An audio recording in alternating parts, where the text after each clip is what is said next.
go ahead and introduce what the activity will be. And if you notice on the board, we've got just amazing graphics and a great place for you to start to engage with this networking activity. What you'll see are meeting rooms on the board labeled by your birth month. So what we'd like for you to do is to go to your frame for your birth month, and using the sticky notes provided, write down your answers to the 3 prompts that you see on the left. And then we'll get the conversation started there. It would be great. We'll kind of do this asynchronously. The hope is that everybody will be able to jot down their feedback. They'll be able to read not only the thoughts provided in their frames, but you feel free to spy on folks in other months too. But the 3 prompts that we're going to be asking you today: 1, what frameworks and rituals helped your team adapt to remote work in 2020? 2, how does your remote collaboration tech stack, what does it look like? And 3, what are the most impactful ways of working that help your team stay engaged? So while you answer these questions, feel free to add your name, your role, where you work, and if you'd like to, drop your LinkedIn profile in there as well. We're going to do this activity for about 15 minutes, so we'll set the timer, and then as we conclude, we'll come back for some final thoughts and transition to our next session. Okay, and just a reminder for those who may have just joined in the last few minutes, we are currently sharing some feedback or having a conversation around 3 set prompts. You can find these prompts by going into the chat window, clicking on the link to the board. If you navigate all the way to the right, you'll find our networking event, the group networking event in a frame. In the frame, you'll find it's been segmented by month. The idea here is that by your birth month, you'll go in and start leaving some sticky notes, some comments about your responses to the prompts. And hopefully you have some time as well to read through the feedback that we're getting from everybody else involved here. Feel free to roam outside of your month and start reading the feedback that we're receiving from folks that are born in other birth months than yours. So we've got about another 5 to 7 minutes that we'll be focused here, and we'd love to keep everybody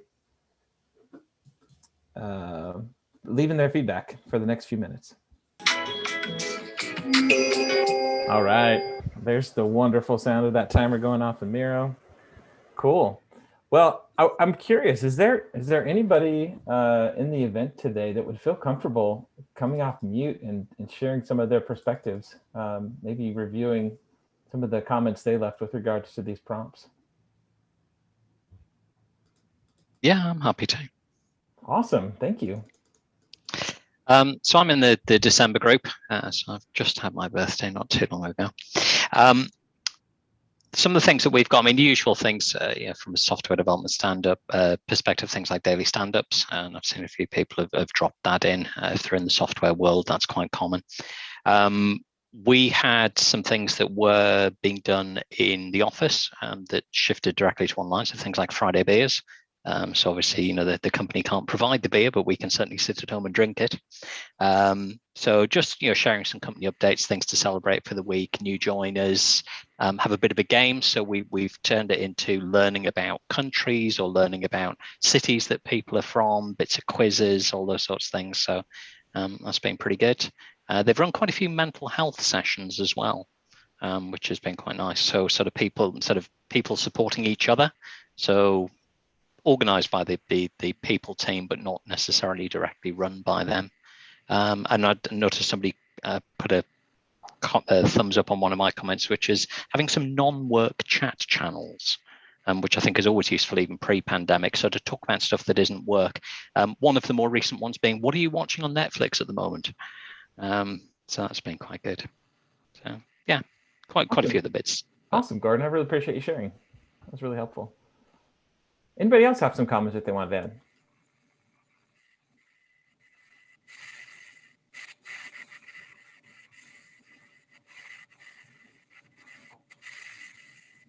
I know there's good stuff on there. Anybody else feel especially emboldened this morning to come off mute, say a few words? I could go. I'm awesome. In the September group, and so for what are we doing to keep people going? It's having a lot of personal conversation and also joining trainings together. So there is our employer offers workout classes. So it's kind of fun to see people in their workout clothes half an hour before we go to daily stand up later on and, starting the office day.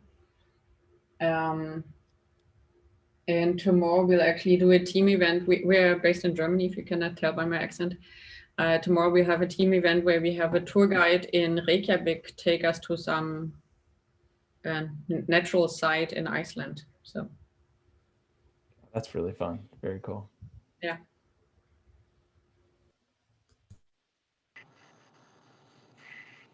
All right, who else? We've got some more comments on there. We'd love to hear maybe from one or two more folks.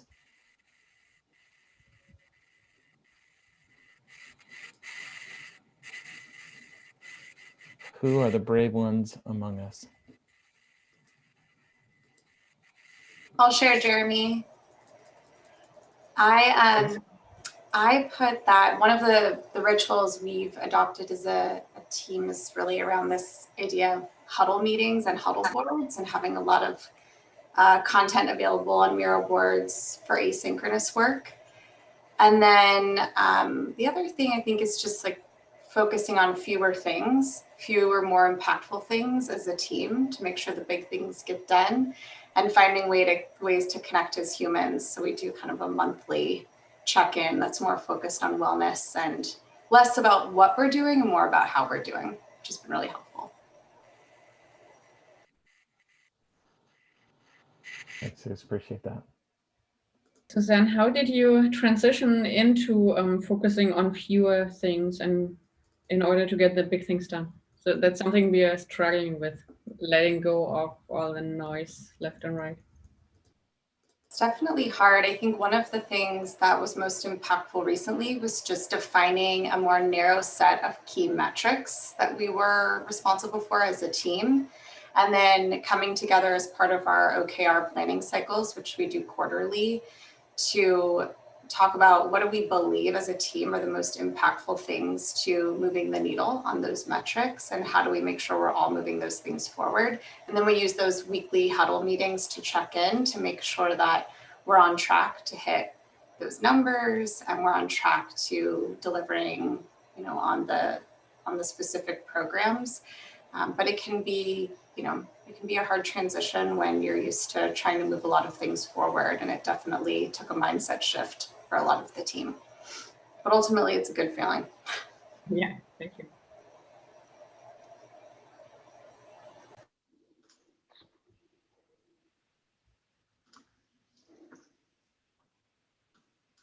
Oh, I love Zachary. Thanks for posting the comment here. I'm going to read it out loud because I appreciate it. Not bold enough to come off mute, but I found creating standing touch points to raise any items or risk.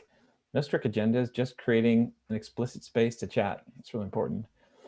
This is mostly when I engage with other teams, I interface with as a project manager. One example was launching MS Teams to government.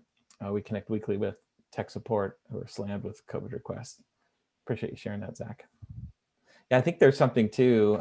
So I head up as I mentioned, the customer success team here in the US at Miro. And it's really about creating a framework for people to be able to have those impromptu engagements that we're so used to having around the proverbial water cooler at work.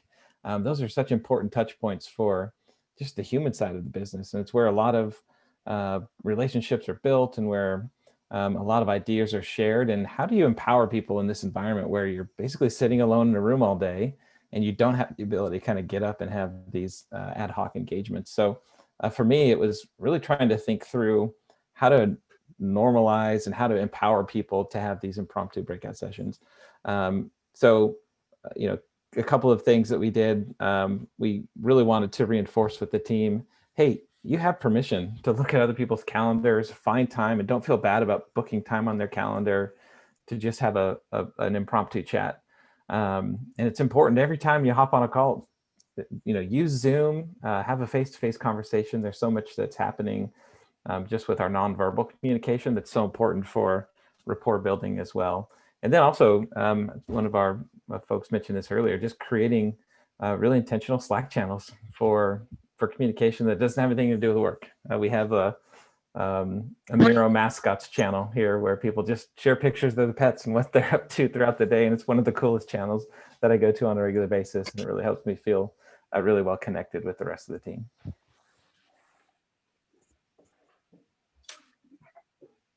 All right. Any last comments that folks would like to share? Really appreciate everybody that participated today. Lots of really great ideas. I'm excited to go back through this board. We're going to keep these comments on here on this board. And again, we'll not only share a recording of this, but if you want to come back later and read through a lot of the comments that other folks have left, we will definitely do that.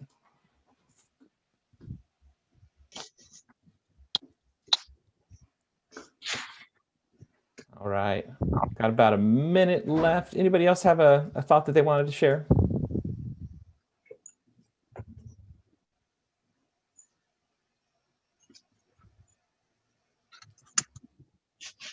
Love to, Zach. Just mentioning water cooler, they've been doing weekly icebreaker questions. And then moving it into a meme sharing channel eventually. Love that.